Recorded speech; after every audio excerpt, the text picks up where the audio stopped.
Hello students, हमारा topic चल रहा था ग्रेविटेशनल इंटरैक्शन। इसके अंदर हमने प्रीवियस लेक्चर्स में पढ़ा था कि अगर हमारा कोई ऑब्जेक्ट ग्रेविटेशनल इंटरैक्शन के अंतर्गत गति कर रहा है तो उसके जो पाथ की इक्वेशन आएगी वो क्या थी, r equal to P upon 1 plus E cos theta. यानी इसका पाथ क्या होता है, एक कॉनिक सेक्शन की फॉर्म में होता है। यहाँ पर हमने देखा कि E का मान डिफरेंट होने पर, जहां पर E क्या है, इसेंट्रिसिटी है, E के डिफरेंट मान के लिए इस पथ का जो हमारे पास में ये जो पाथ आ रहा है इसका नेचर भी क्या हो जाता है, डिफरेंट हो जाता है। यानी पथ की प्रकृति क्या होती है, भिन्न होती है। और वहां पर हमने निकाला कि E के अलग अलग मानों के लिए अलग अलग टाइप के हमारे पास में पाथ आते हैं, जैसे कि इलिप्टिकल आ रहा था, सर्कुलर आ रहा था। तो यहाँ पर हम लोग देखते हैं कि E के डिफरेंट मानों के लिए पाथ क्या होंगे, डिफरेंट होंगे। तो आज के लेक्चर में हम लोग निकालेंगे कि अगर हमारे पास में जो ऑब्जेक्ट है उसका जो ऑर्बिट है उसका पाथ जो है वो अगर सर्कुलर है या इलिप्टिकल है तो पाथ की एनर्जी क्या, उसकी ऑब्जेक्ट की एनर्जी क्या होगी और उसके लिए जो हमारा टाइम पीरियड आएगा वो कितना आता है। ठीक है, तो आज के लेक्चर में हम लोग सर्कुलर और इलिप्टिकल ऑर्बिट्स को लेके चलते हैं।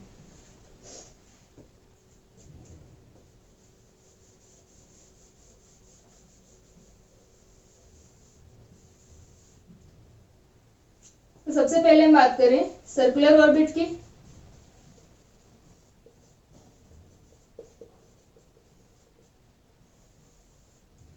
यहाँ पर हम लोग देखेंगे कि हमारे पास में सर्कुलर या इलिप्टिकल ऑर्बिट है तो उसके अंदर क्या रहेगा, केपलर का जो थर्ड लॉ है वो वैलिड रहता है। ठीक है,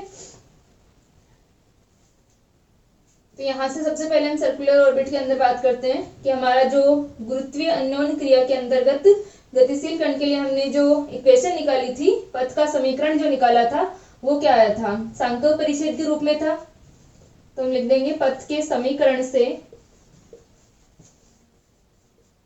पथ का समीकरण सांख्यिक परिच्छेद r equal to P upon 1 plus E cos theta. तो यहां पर अगर हम लोग E का मान 0 रखते हैं तो R इक्वल टू क्या हो जाएगा, P। तो हम लिख सकते हैं वृत्तीय कक्षा के लिए सर्कुलर ऑर्बिट, वृत्तीय कक्षा,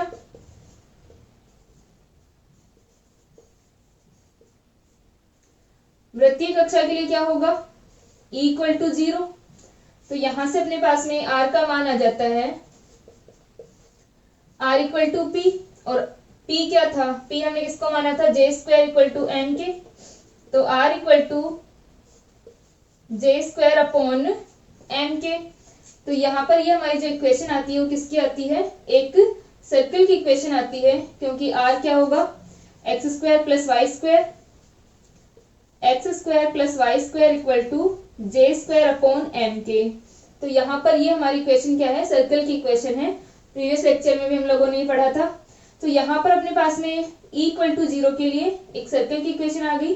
अब हम देखते हैं कि एनर्जी क्या होगी और इसके लिए टाइम पीरियड क्या होगा। ठीक है, अगर मान लो कोई भी पिंड है, कोई भी ऑब्जेक्ट है, वो सर्कुलर ऑर्बिट में अगर मोशन कर रहा है तो क्या होगा, उसका टाइम पीरियड कंप्लीट, उसका जो रिवॉल्यूशन होगा यहाँ पर कंप्लीट उसका वो रिवॉल्व करता है।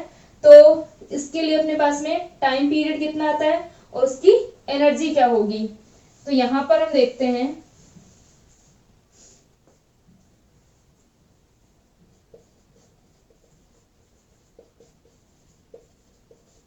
पिंड की ऊर्जा E इक्वल टू इसेंट्रिसिटी का मान 1 plus 2E J square upon M K square की power half.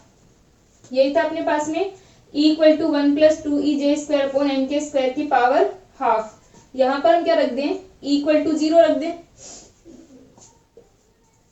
E equal to 0 रखने पर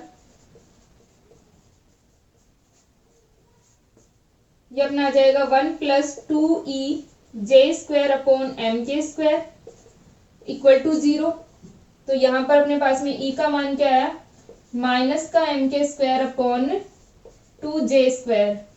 तो यहां से हम देखते हैं कि जो हमारी वृत्तीय कक्षाएं हैं, सर्कुलर ऑर्बिट अगर हैं तो क्या होगा कि जो एनर्जी होती है किसी भी ऑब्जेक्ट की वो हमेशा क्या होगी, नेगेटिव होगी। ठीक है, सर्कुलर ऑर्बिट के अंदर एनर्जी नेगेटिव होती है। तो यहाँ से हम लिख सकते हैं, इसको लिख लो, फिर हम लिख सकते हैं कि जो हमारी वृत्तीय कक्षाएं हैं उनके लिए ई का मान क्या होगा, ऋणात्मक होगा।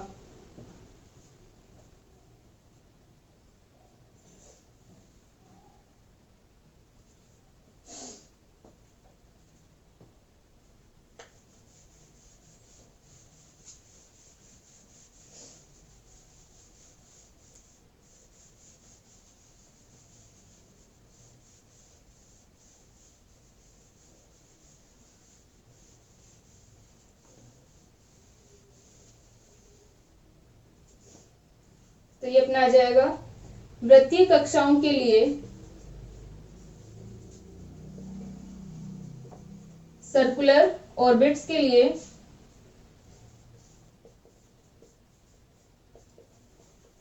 पिंड की ऊर्जा, ठीक है, हमारी जो बॉडी होगी, ऑब्जेक्ट होगा, उसकी एनर्जी जो है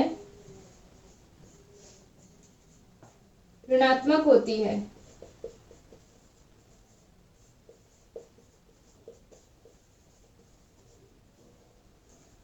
अब हम बात करते हैं टाइम पीरियड की कि आवर्तकाल क्या होगा। तो यहां से हम नेक्स्ट लें आवर्तकाल।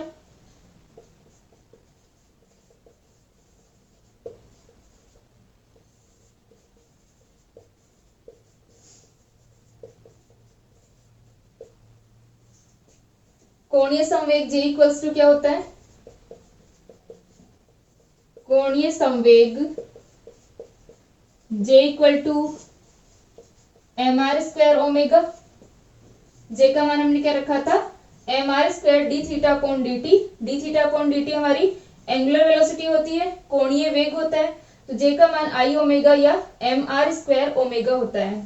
और हमारे पास में जो सर्कुलर मोशन के लिए हमने इक्वेशन लिखी थी स्टार्टिंग के अंदर, तो क्या आया था, r equal to P.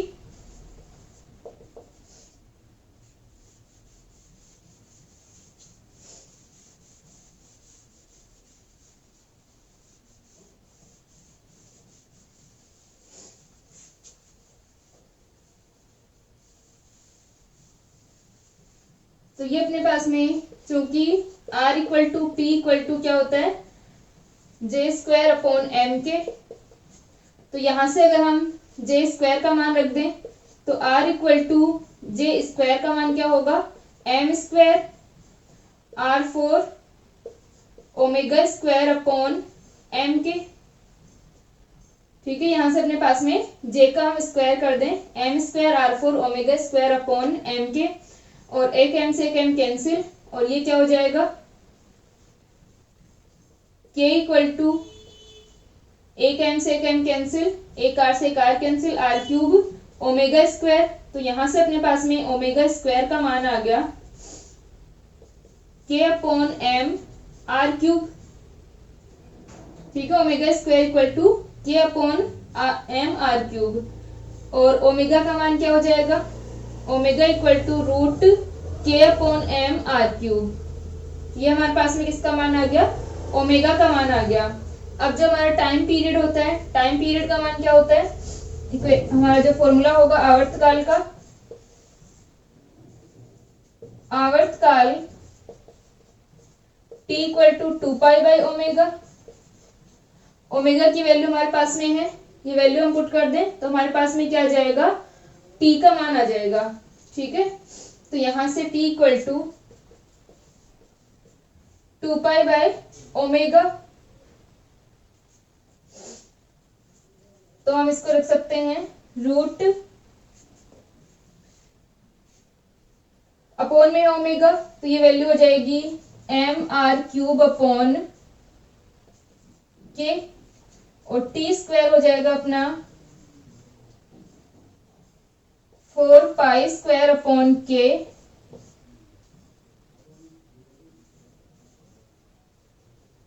m upon के r³।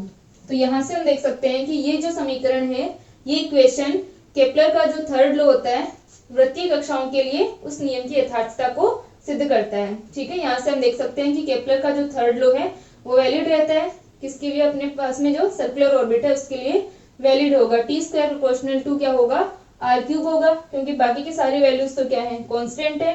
तो यहाँ से हम देख सकते हैं कि टाइम पीरियड का जो स्क्वायर है वो क्या होगा, आर के क्यूब के प्रोपोर्शनल होगा। ठीक है, केपलर्स लॉ के अंदर हम क्या पढ़ते हैं कि T square proportional to A cube होता है, जहां पर ए हमारा सेमी मेजर एक्सिस है। ठीक है, ए क्या है, हमारी अर्ध दीर्घ अक्ष है। जैसे कि हमने दीर्घवृत्तीय कक्षाओं के लिए हम पढ़ते हैं केपलर्स लॉ को। तो यहाँ पर ए हमारा सेमी मेजर एक्सिस होता है। अगर हम सर्कुलर ऑर्बिट की बात करें तो सर्कुलर ऑर्बिट में क्या होगा, दोनों एक्सिस बराबर होंगी हमारी। तो यहाँ पर T square proportional to R cube होता है। ठीक है, यही हमारा केपलर का थर्ड लॉ है। ठीक है, इसको लिखो।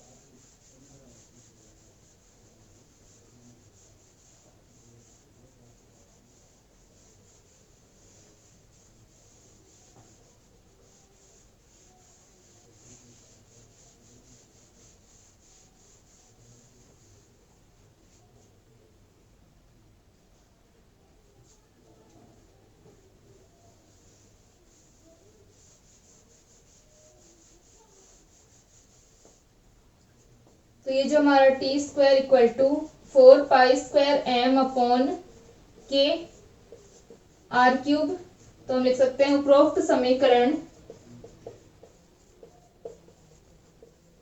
समीकरण वृत्तीय कक्षाओं के लिए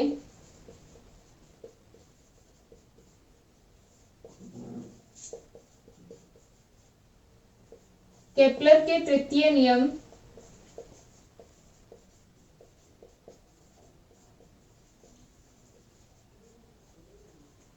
की यथार्थता को सिद्ध करता है।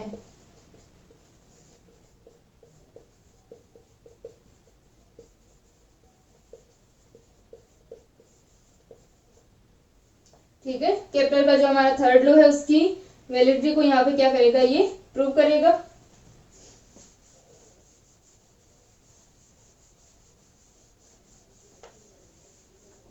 नेक्स्ट हम पढ़ते हैं कि पिंड का वेग क्या होगा, जो भी हमारा ऑब्जेक्ट है उसकी वेलोसिटी क्या होगी।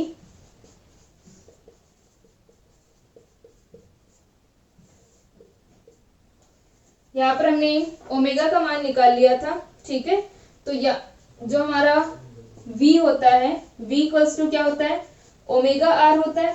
ठीक है, ओमेगा का मान हमारे पास में क्या आया था, ओमेगा इक्वल टू अपना आया था ओमेगा स्क्वायर, अपने पास में था omega square equal to omega square R cube equal to K upon M. तो ओमेगा स्क्वायर का मान अपने पास में था K upon M R cube, तो ओमेगा का मान हो जाएगा root K upon M R cube. तो यहां से हम इसके अंदर v का मान रख दें, तो v के अंदर हम मान रखेंगे ओमेगा का, तो ये हो जाएगा root K upon M R cube. ठीक है, डॉट आर, और इसे हम लिख सकते हैं v equal to root K upon M R square dot R, और ये हमारे पास में r है, आर स्क्वायर को हम बाहर ले लें तो ये हो जाएगा v equals to root K upon M are, क्योंकि r को हम बाहर लेंगे आर स्क्वायर को तो रूट से बाहर आएगा तो r आ जाएगा और r से r कैंसिल, तो v का मान हमारे पास में root K upon M are आ जाएगा। ठीक है, ये क्या होगा, पिंड का वेग होगा।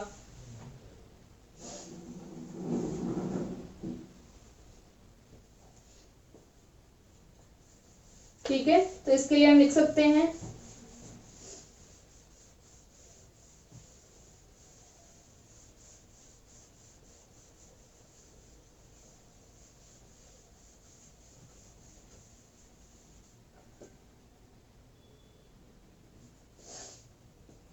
वृत्तीय कक्षाओं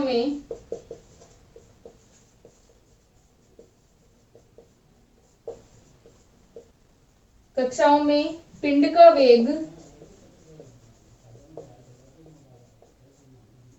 ठीक है, ऑब्जेक्ट की जो वेलोसिटी होगी वो क्या होगी कि जो रेडियस है यहाँ पर ऑर्बिट की उसके क्या है, इनवर्सली प्रोपोर्शनल है। ठीक है, विद क्रमानुपाती होगा। तो वृत्तीय कक्षाओं में पिंड का वेग कक्षा की त्रिज्या के ऑर्बिट की जो हमारी रेडियस होगी, त्रिज्या के इनवर्सली प्रोपोर्शनल व्युत्क्रमानुपाती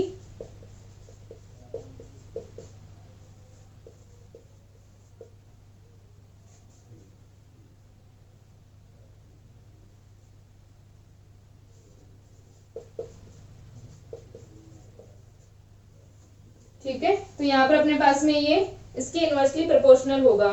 ठीक है,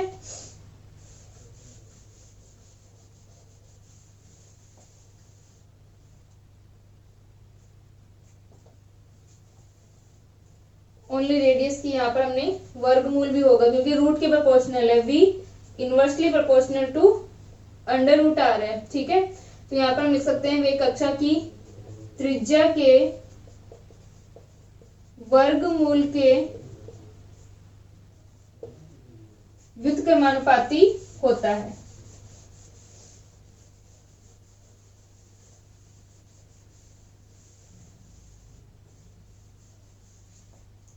अब हम बात करते हैं इलिप्टिकल ऑर्बिट। इलिप्टिकल ऑर्बिट के अंदर हम लोग जो हमारा ऑब्जेक्ट है उसकी एनर्जी और उसके लिए हमारे पास में जो इक्वेशन आएगी टाइम पीरियड की उसको हम लोग निकालते हैं। तो इलिप्टिकल ऑर्बिट के अंदर हमने इक्वेशन निकाली थी जो हमारा सांख्यिक परिच्छेद समीकरण था r equal to P upon 1 plus E cos theta. ठीक है, ये हमारे पास में क्या था, जो कोनिक सेक्शन के लिए हमारे पास में इक्वेशन आई थी। इस इक्वेशन को हमने कार्टेशियन कोऑर्डिनेट्स में रखा था और कार्टेशियन कोऑर्डिनेट्स में रख करके हमने इलिप्टिकल ऑर्बिट के लिए इक्वेशन निकाली थी। तो वहां पर हमने इलिप्टिकल ऑर्बिट की जो इक्वेशन निकाली थी, इस इक्वेशन को हम यूज करके इसके लिए क्या निकालते हैं, एनर्जी और टाइम पीरियड का मान निकालते हैं। ठीक है, और जो हमारा इलिप्टिकल ऑर्बिट होगा दीर्घवृत्तीय कक्षाओं के लिए E इज लेस देन 1 होता है। तो नेक्स्ट है हमारे पास में दीर्घवृत्तीय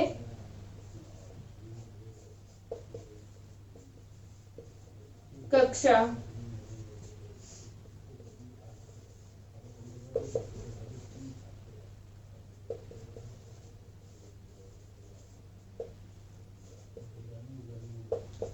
इलिप्टिकल ऑर्बिट के अंदर तो हम लिख सकते हैं दीर्घवृत्तीय कक्षा समीकरण से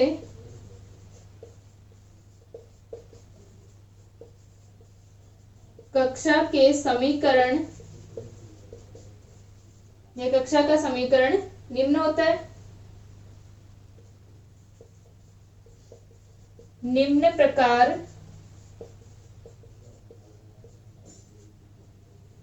x प्लस एक्स नोट का whole square divided by A square plus Y square upon B square equal to 1, जहां पर ए क्या था, सेमी मेजर एक्सिस है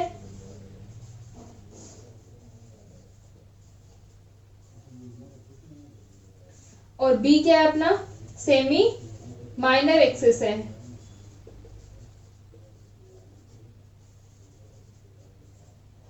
और ये हमने किसको माना था, ए स्क्वायर तो हमारे पास में क्या था, ए इक्वल टू तो अपना था P upon 1 minus E square. ठीक है, ए इक्वल टू क्या था, P upon 1 minus E square. और बी हमने किसको माना था, b इक्वल टू था p upon 1 minus E square की पावर हाफ, क्योंकि यहाँ पर अपने पास में b स्क्वायर जब हमने माना था तो एक 1 माइनस ई स्क्वायर इसके अपॉन में था y स्क्वायर के। तो जब हमने वैल्यू रखी थी तो एक कैंसिल हो गया था और हम स्क्वायर की फॉर्म में रख रहे थे तो यहाँ पर हमने रूट ले लिया था। ठीक है, प्रीवियस लेक्चर में जैसे हमने निकाला था। तो a का मान अपने पास में है और b का मान यहाँ पर है।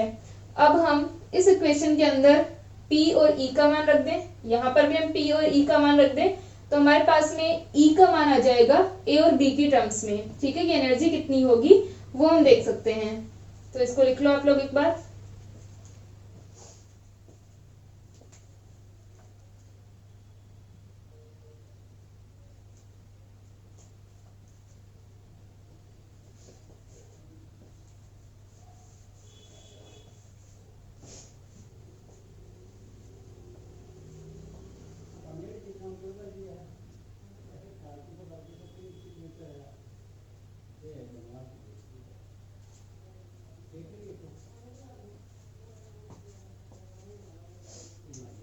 ए इक्वल टू अपने पास में प्लस माइनस, ठीक है, अगर स्क्वायर की फॉर्म में ले रहे हैं तो हम इसे प्लस माइनस लिख सकते हैं।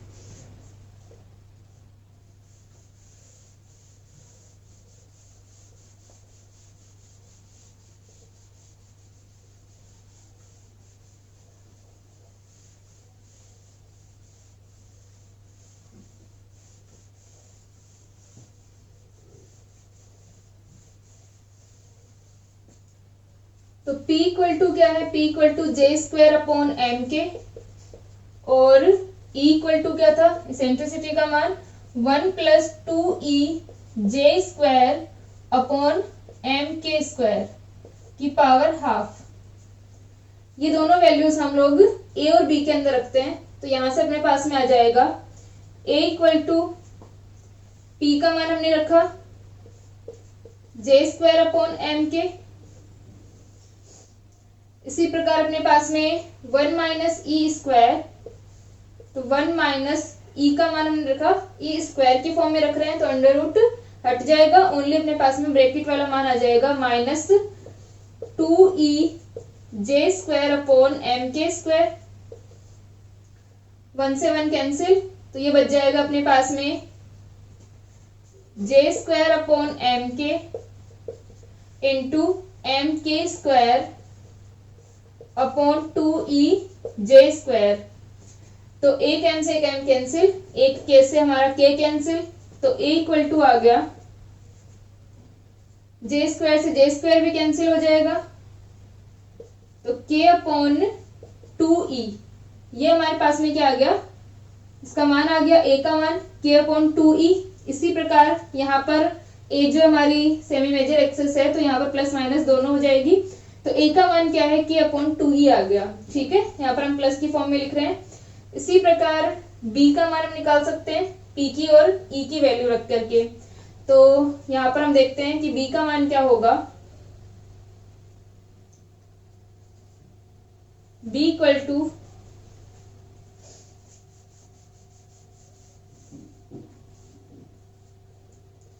जे स्क्वायर अपॉन एम के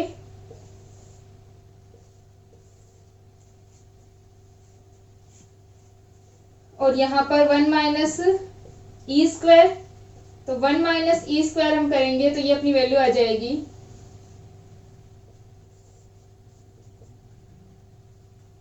ई का स्क्वायर करेंगे तो ये पावर तो हट जाएगी और इसकी ऑलरेडी एक हाफ और अपने पास में हाफ पावर है, तो 1 minus 1 minus 2e J square upon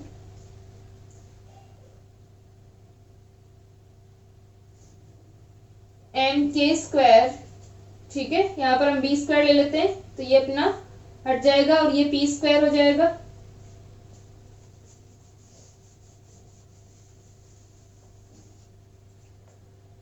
तो ये जो वैल्यू आई अपने पास में 1 माइनस ई स्क्वायर, तो ये हो जाएगा B square equal to J square upon M K whole square, और यहाँ पर 1 माइनस 1 कैंसिल और ये आ जाएगा 1 upon 2e J square upon M K square, तो ये वैल्यू हो जाएगी अपनी एम के स्क्वायर और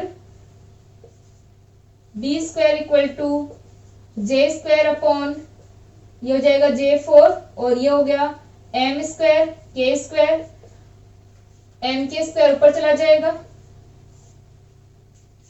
और बच जाएगा 2e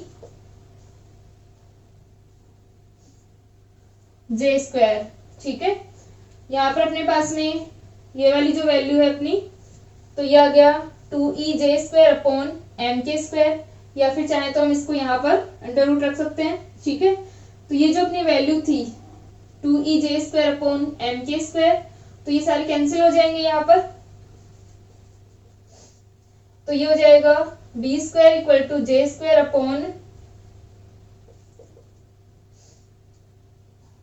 और ये एम, और यहां से अपने पास में ये कैंसिल हो गया और ये बच जाएगा ई,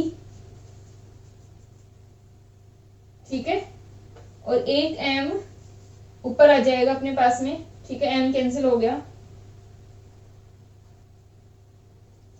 तो ऊपर तो ओनली अपना j² और यहाँ पर अपने पास में बचा 2me। ठीक है, तो ये हमारा b का मान आ जाएगा। ठीक है, इसको लिख लो।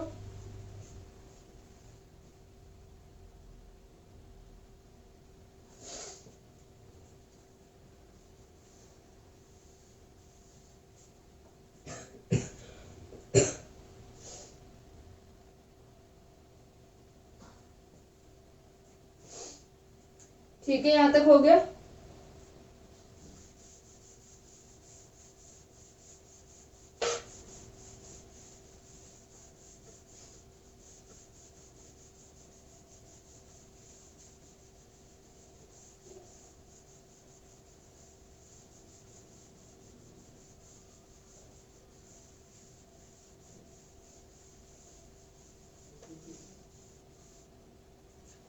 तो यहां से अपने पास में जो वैल्यू आई है, एक तो अपनी इक्वेशन आई a equal to K upon 2e, और ये अपना हो जाएगा b equal to j upon √2me। ठीक है, तो जो अपना a equal to K upon 2e और ये अपना b equal to j upon 2me, तो यहां से हम एनर्जी का मान निकाल सकते हैं किसकी फॉर्म में, a और b की फॉर्म में। ठीक है, ये नेगेटिव होगी क्योंकि अपनी जो दीर्घवृत्तीय कक्षाएं हैं उनके लिए energy E is less than 0 होती है। ठीक है, तो E का मान अपना माइनस का k अपॉन 2a आएगा। ठीक है, अगर हम इससे निकालते हैं तो, या उससे निकालें। ठीक है, तो यहाँ पर अपने पास में जो इक्वेशन है कि a equal to K upon 2e और b equal to j upon 2me, तो यहाँ पर तो अपने पास में j आ रहा है और बाकी की ये 2 और m तो कांस्टेंट है, लेकिन यहाँ पर j कांस्टेंट नहीं है। लेकिन यहाँ पर हम देखें कि a equal to K upon 2e के अंदर अगर जितनी भी अपने पास में दीर्घवृत्तीय कक्षाएं हैं, जिन भी ऑब्जेक्ट्स के लिए अगर a का मान समान है तो क्या होगा, एनर्जी भी उनकी समान होगी, क्योंकि k भी कांस्टेंट हो जाएगा और 2 कांस्टेंट है यहाँ पर। तो क्या होगा, सभी समान दीर्घ x वाली जो हमारी दीर्घवृत्तीय कक्षाएं होंगी, ठीक है, जिनके लिए सेमी मेजर एक्सिस का मान समान है, उन सभी इलिप्टिकल ऑर्बिट के लिए E का मान भी क्या रहेगा, समान रहेगा। तो यहाँ पर लिख सकते हैं कि सभी समान अर्ध दीर्घ एक्स वाली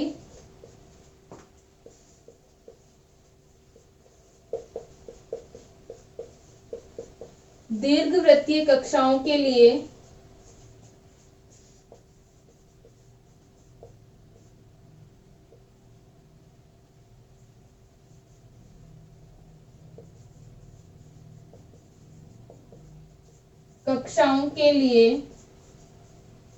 क्या होगा, E का मान समान होगा,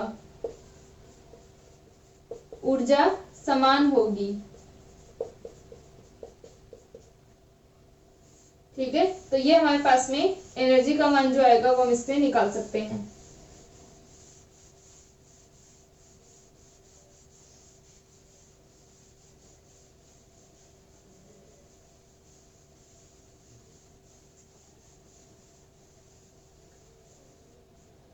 नेक्स्ट हम बात करते हैं टाइम पीरियड।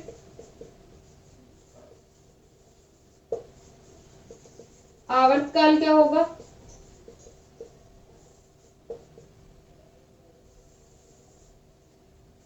टोटल जो हमारे पास में टाइम पीरियड आएगा उसका मान कितना आता है वो हम निकालें। किसके लिए, हमारे जो इलिप्टिकल ऑर्बिट है उनके लिए आवर्तकाल का जो मान होगा। तो हमें पता है कि dA अपॉन dt का मान क्या होता है, 1/2 r² d theta upon dt। ठीक है, dA upon dt equal to 1/2 r² d theta upon dt। और जो हमारा केपलर का सेकेंड लॉ है उससे हमें पता है कि जो एरियल वेलोसिटी होती है dA अपॉन dt होता है, वो क्या होता है, कांस्टेंट होता है। हमने पढ़ा था केपलर्स लॉ के अंदर कि जब भी हमारे पास में क्या होगा कि जो हमारा ऑब्जेक्ट है उसके द्वारा सेम टाइम पीरियड के अंदर जो स्वेप्ट एरिया होगा वो क्या रहेगा, कांस्टेंट रहेगा। ठीक है, यानी जो एरिया में चेंज होने की जो रेट है वो क्या रहेगी, कांस्टेंट रहेगी। और इसे हम क्या कहते हैं, एरियल वेलोसिटी कहते हैं, क्षेत्रीय वेग कहते हैं। और ये हमारा कांस्टेंट होता है और इसकी वैल्यू आती है 1/2 r² d theta upon dt। ये हमारे पास में आया था जब हमने केपलर्स लॉ पढ़े थे। तो यहां से हम देख सकते हैं कि D theta upon D T का मान क्या होगा। D theta upon D T अपने पास में क्या आ जाएगा, और D theta upon D T ही क्या होता है अपना ओमेगा होता है, जो एंगुलर वेलोसिटी होगी, क्योंकि ये क्या है एंगुलर डिस्प्लेसमेंट है थीटा यहाँ पर। तो D theta upon D T equal to आ गया 2 अपॉन आर स्क्वायर, ठीक है, और डी अपॉन डी टी ये हमारे पास में किसकी वैल्यू आ जाएगी, D theta upon D T की वैल्यू आ जाएगी, ठीक है।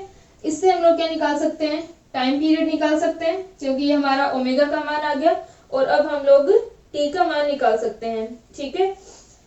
अब हमारे पास में जो डी अपॉन डी टी है, इसको अगर हम जे की फॉर्म में लिखें तो जे की फॉर्म में क्या होगा, ये जे इक्वल टू हमारा होता है M R square D theta upon D T. तो हम इसे लिख सकते हैं,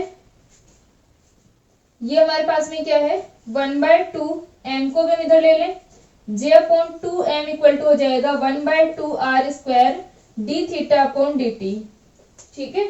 तो 1/2 R square D theta upon D T. तो यहां से अपन देख सकते हैं कि ये वैल्यू हम इसको लिख सकते हैं जे अपॉन 2 एम, ठीक है। इसको हम जे अपॉन 2 एम यहां पर लिख सकते हैं।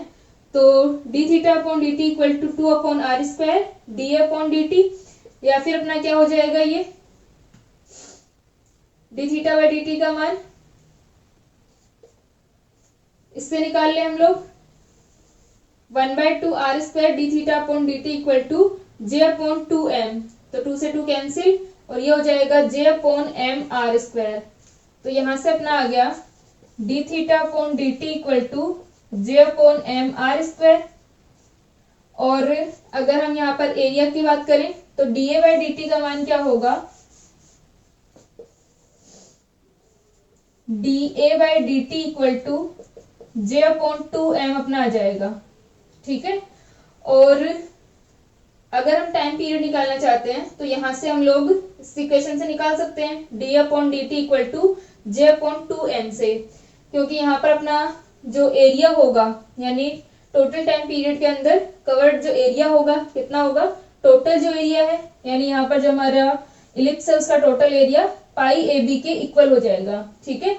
और यहाँ से हम इंटीग्रेशन करके टाइम पीरियड का मान निकाल सकते हैं, क्योंकि टोटल जो एरिया होगा पाई ए बी, उसके लिए टाइम का जो मान आएगा वो कितना आ जाएगा, इसका टाइम पीरियड आ जाएगा, ठीक है। इसको लिख लो एक बार।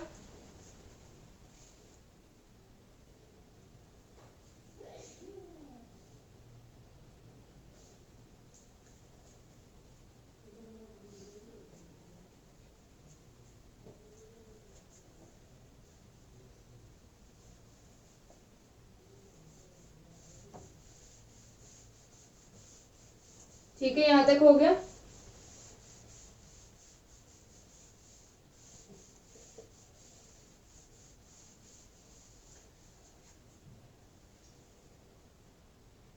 ये हमारा इलिप्टिकल ऑर्बिट चल रहा है ना।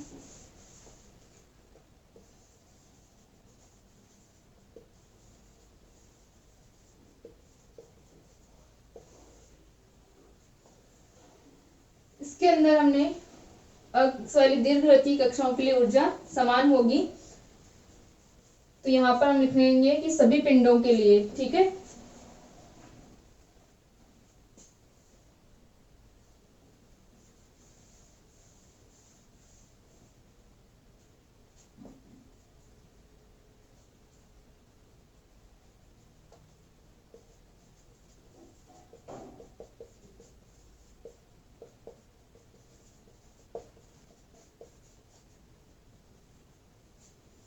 क्योंकि अगर हम दीर्घ एक्स की बात कर रहे हैं तो हमारी दीर्घवृत्तीय कक्षा तो यहाँ पर इंक्लूड हो गई। तो हम क्या कहेंगे कि सभी पिंडों के लिए क्या होगा, ऊर्जा समान होगी, ठीक है। इसको करेक्ट करना है यहाँ पर, क्योंकि यहाँ पर हमारे पास में m इंक्लूड नहीं है, a equal to K upon 2e। तो m यहाँ पर इंक्लूड नहीं है, मास पर डिपेंड नहीं कर रहा है, ठीक है। तो सभी पिंडों के लिए क्या होगा, सेम रहेगी एनर्जी, समान दीर्घ अक्ष वालों के लिए, ठीक है।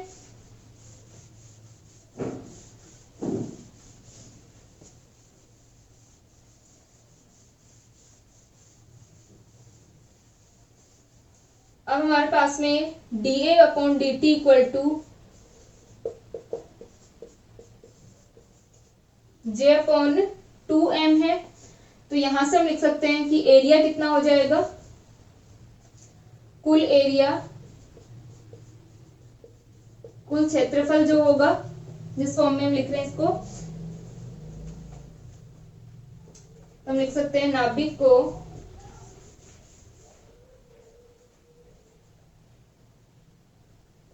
नाभिक से पिंड को मिलाने वाली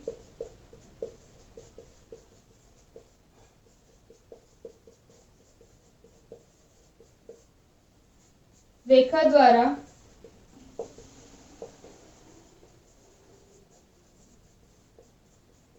आवर्तकाल T में प्रक्षेपित किया गया क्षेत्रफल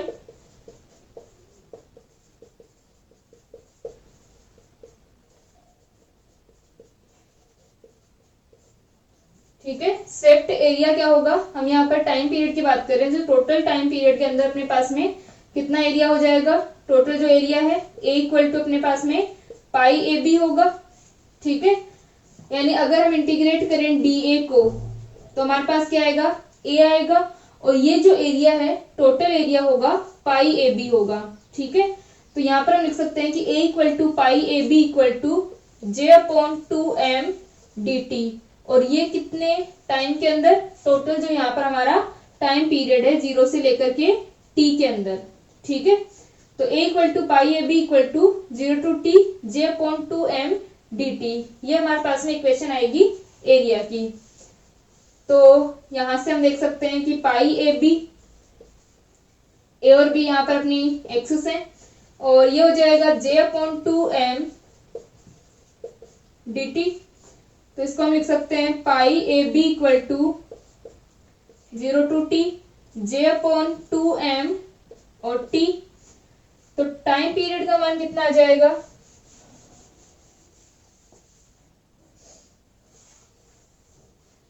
t इक्वल टू आ जाएगा यहां से 2m pi A B divided by j। ठीक है, ये अपना j अपॉन 2m और साथ में क्या हो जाएगा 2m pi A B upon j, ये हमारा t का मान हो गया। इसके अंदर अगर हम a और b का मान रख देते हैं तो हमारे पास में t का मान क्या आएगा, a तथा b का मान रखने पर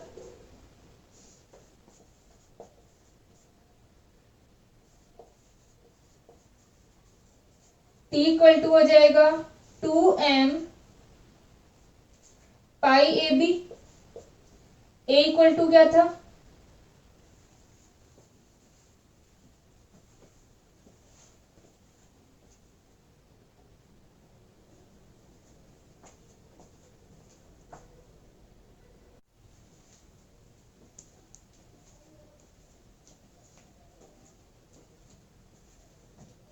to M pi upon J. A equals to हमारे पास में क्या था, ए इक्वल्स टू अपना के अपॉन 2e, और b इक्वल टू था j अपॉन 2m e की पावर हाफ। तो यहाँ पर दोनों वैल्यूज रख देते हैं, तो यह आ जाएगा k upon 2e into j upon 2m e की पावर हाफ। तो यहाँ पर अपना j से j cancel, t equal to आ जाएगा 2m pi k upon 2e और 2me की पावर हाफ।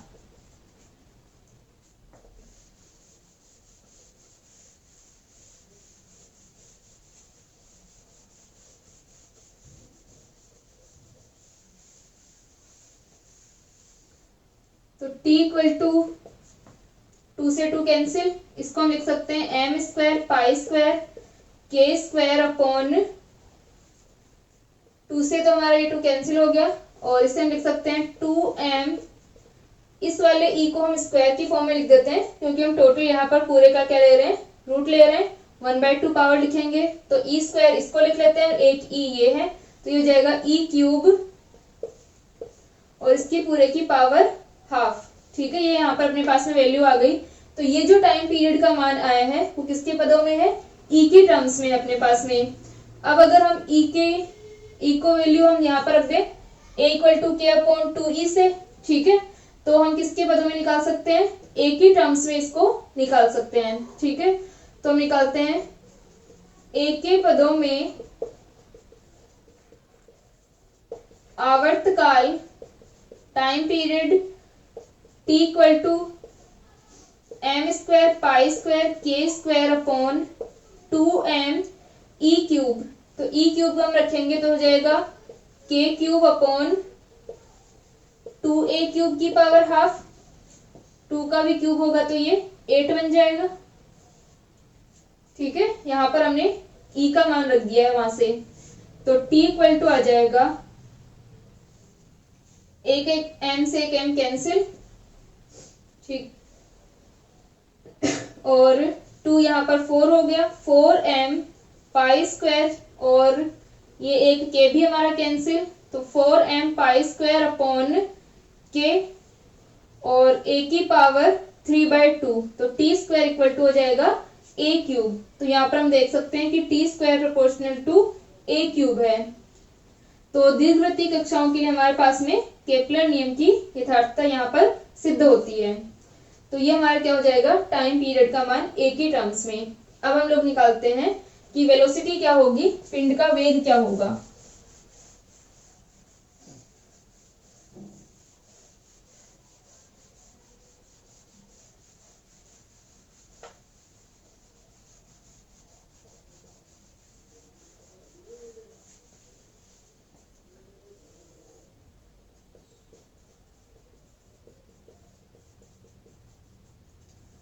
वेलोसिटी का मान हम लोग निकालते हैं एनर्जी कंजर्वेशन की जो हमारी इक्वेशन थी ऊर्जा संरक्षण समीकरण से,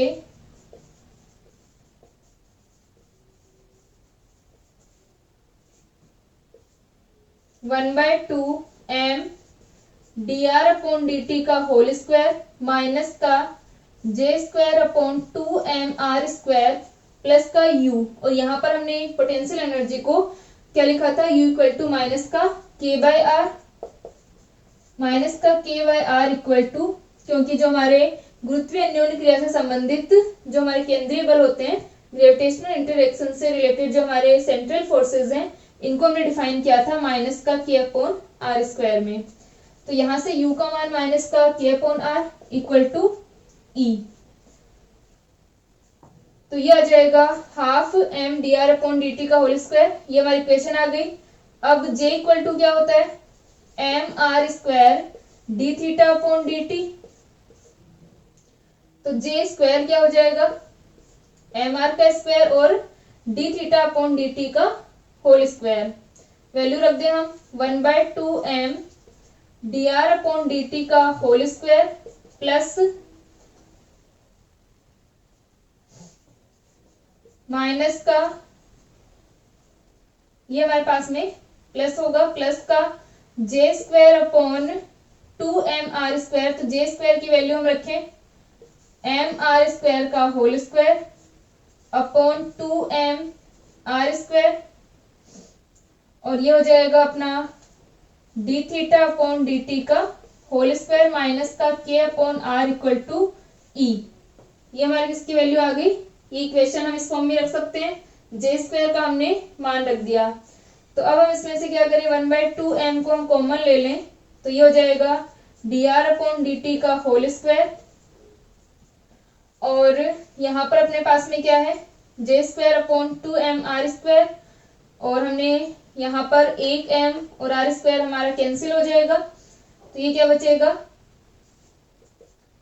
प्लस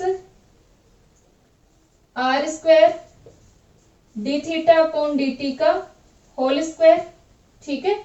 एक m बचेगा, उसको हमने बाहर ले लिया, 1/2 को हमने बाहर ले लिया, तो यहाँ पर बच गया r² D theta upon D T का होल स्क्वायर माइनस का k upon R equal to E बच गया। तो यहाँ तक अपने पास में जो D R upon D T का होल स्क्वायर प्लस का r² D theta upon D T का होल स्क्वायर आ गया। इसको हम क्या लिख सकते हैं, यहाँ तक लिखो,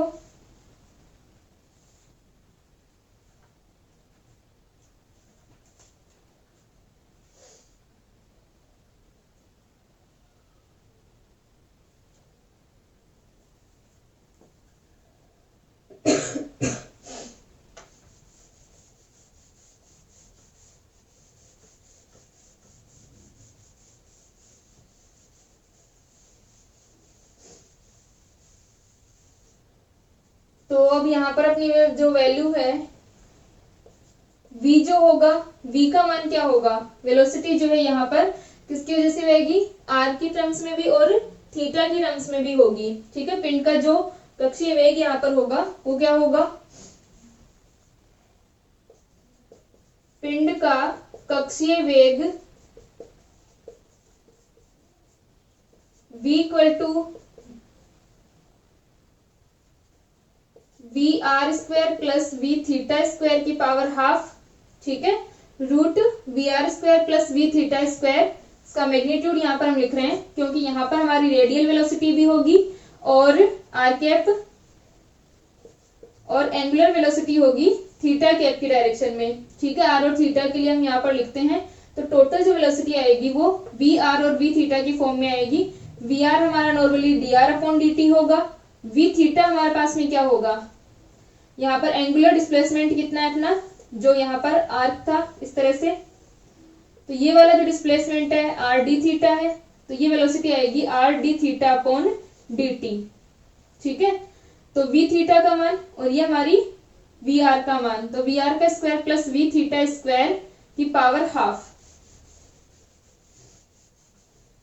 तो ये वैल्यू आ जाएगी वी आर का square D R upon D T का whole square plus V theta का square R D theta upon D T इसका स्क्वायर, इसकी पावर हाफ।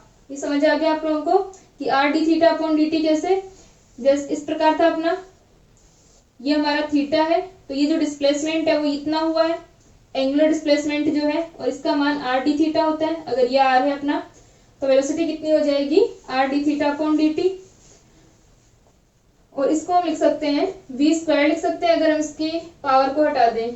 ठीक है, तो ये वी स्क्वायर हो गया, यहाँ पर हम वैल्यू रख दें तो half M V square minus का K upon R equal to E, तो ये हो जाएगा half M V square equal to E plus K by R, और v का मान क्या आ जाएगा,